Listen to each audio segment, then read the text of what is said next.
आप देख रहे हैं डार्क फाइल्स। तो चलिए बढ़ते हैं आज की इस कहानी की ओर। गांव आए हुए मुझे यहीं कोई 3-4 दिन ही बीते होंगे कि एक शाम अचानक हमारे घर की बिजली चली गई। चूंकि मौसम गर्मी का था, इसलिए पंखा बंद होते ही सारे परिवार वाले छत पर पहुंच गए। सबके साथ मैं और दादाजी भी थे। तब तक अंधेरा हो चुका था। खैर, हम सारे लोग छत पर चटाई बिछाकर बैठ गए। तभी मैंने दादाजी से कहा, दादाजी कोई कहानी सुनाइए ना, भूत वाली। तब मेरी उम्र ज्यादा नहीं थी, मैं यहीं कोई 8-10 साल का ही रहा होऊंगा। खैर, दादाजी ने मेरी बात नहीं टाली और उन्होंने कहानी बताना शुरू किया। बात आज से तकरीबन 50 साल पुरानी है। तब मेरी यानी दादाजी की उम्र यहीं कोई 27-28 साल की रही होगी। गांव के पोस्ट ऑफिस में मुझे नया नया काम मिला था। ऑफिस में पोस्ट मास्टर और पोस्टमैन का काम मैं अकेले ही करता था, यानी चिट्ठियों को सील करने से लेकर घर घर जाकर पहुंचाने का काम मेरा ही था। हालांकि काम सुनने में जितना आसान लगता है उतना आसान है नहीं, क्योंकि उन दिनों मोबाइल फोन्स वगैरह नहीं हुआ करता था और अगर दूर किसी आदमी से बात करनी हो तो उसका एकमात्र साधन खत या यूं कहें तो चिट्ठी ही थी। एक शाम की बात है, उस दिन काम बहुत ज्यादा था और सभी चिट्ठियों को आज के आज ही पते पर पहुंचाना था। मगर सभी चिट्ठियों को सील करते करते कब रात के 7:45 बज गए पता ही नहीं चला।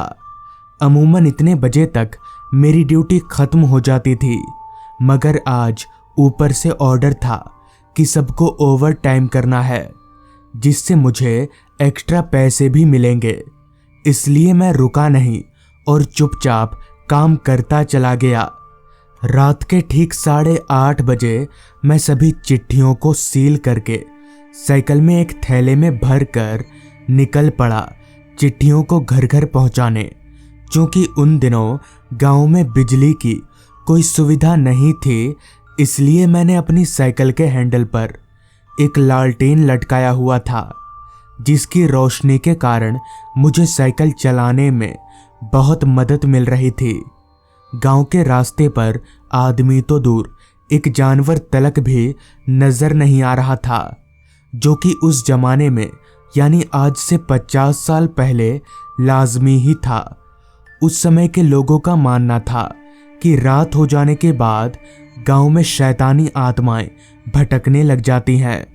हालांकि मैं गांव वालों की बातों को नकारता भी नहीं था, मगर सरकारी काम होने के कारण मुझे कभी भी कहीं भी रात में जाना पड़ जाता था, क्योंकि अगर मैं नहीं गया तो मेरी नौकरी चली जाएगी। धीरे धीरे मैं एकाएक सभी चिट्ठियों को पते पर पहुंचाने लगा। कोई चिट्ठी मेरे गांव के करीब वाले गांव की थी तो कोई दूर के गांव की। सभी चिट्ठियों को ठिकाने पर पहुंचाते पहुंचाते कब रात के 9:15 बज गए पता ही नहीं चला। अब बस एक आखिरी चिट्ठी ही बची थी, जो कि मेरे यहाँ से तकरीबन 4 किलोमीटर की दूरी पर पहुंचाना था। पहले तो मैंने सोचा कि आज के लिए इतना काफ़ी है, ये चिट्ठी कल पहुंचा दूंगा। मगर फिर पता नहीं मेरे दिमाग में क्या आया, जो मैं उस चिट्ठी को पहुंचाने के लिए आगे बढ़ने लगा, और शायद यही मेरी सबसे बड़ी गलती थी। खैर, वो गांव जहां मुझे उस आखिरी चिट्ठी को पहुंचाने जाना था, मैं उस गांव जाने वाले रास्ते पर आगे बढ़ने लगा। वो रास्ता उस पहले वाले रास्ते से भी ज्यादा सुनसान और खामोशी में डूबा हुआ था। उस रास्ते के अगल बगल सिर्फ जंगल ही जंगल थे। कुल मिलाकर रास्ते का नज़ारा बड़ा डरावना सा था। रात कीड़ों की आवाज़ें कानों में गूंज सी रही थी। खैर, थोड़ी देर साइकिल चलाने के बाद मैं उस आखिरी चिट्ठी के ठिकाने पर पहुंचा। मैंने घर का दरवाज़ा खटखटाया तो एक बुजुर्ग से आदमी ने दरवाज़ा खोला। फिर मैंने उस बुजुर्ग आदमी को चिट्ठी पकड़ाई और वहां से जाने लगा। अभी मैं चलकर अपनी साइकिल के पास आया ही था कि तभी उस बुजुर्ग आदमी ने मुझसे कहा, बेटा किस रास्ते से आए तुम? मैंने उस बुजुर्ग आदमी को इशारा करके वो रास्ता बताया जिधर से मैं आया था। तो मेरा इशारा देखकर पता नहीं क्यों उस बुजुर्ग आदमी का चेहरा सूख सा गया और उसने कांपती आवाज में मुझसे कहा, पर बेटा इस रास्ते से इस वक्त तुम्हारा जाना ठीक नहीं होगा। वो रास्ता रात के लिए ठीक नहीं है। उस बुजुर्ग आदमी की बात सुनकर ही मैं समझ गया कि वो किस बारे में बात कर रहा है, जिस पर मैंने उस आदमी से कहा, अरे चाचा कोई बात नहीं है, मैं चला जाऊंगा। तो इस पर चाचा ने फिर कहा, ठीक है बेटा जाओ, पर एक काम करना, ये लालटेन मत बुझाना जब तक तुम घर ना पहुंच जाओ। मैंने सोचा वैसे भी मैं घर पहुंचने से पहले लालटेन नहीं बुझाऊंगा। इतना सोचकर मैं वापस पोस्ट ऑफिस की तरफ आगे बढ़ने लगा। अब रात काफी हो चुकी थी। सुनसान रास्ता, दोनों ओर फैला जंगल।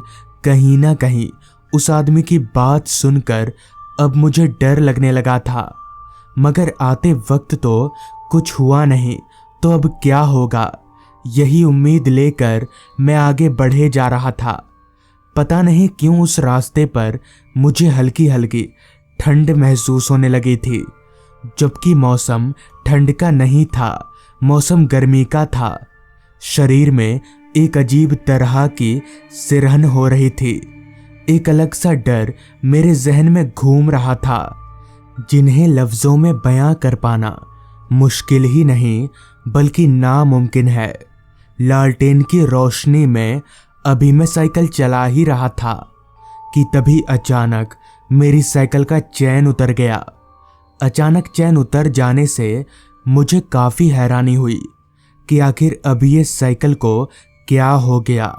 खैर मैं साइकिल से नीचे उतरा और बैठकर चैन चढ़ाने की कोशिश करने लगा। मेरी साइकिल जिस जगह पर खराब हुई थी वहां पास ही में एक बहुत बड़ा बरगद का पेड़ था। खैर मैं लालटेन की धुंधली सी रोशनी में चैन चढ़ाने की कोशिश करने लगा, मगर लालटेन की रोशनी इतनी कमजोर थी कि मुझसे चैन चढ़ाया नहीं जा रहा था।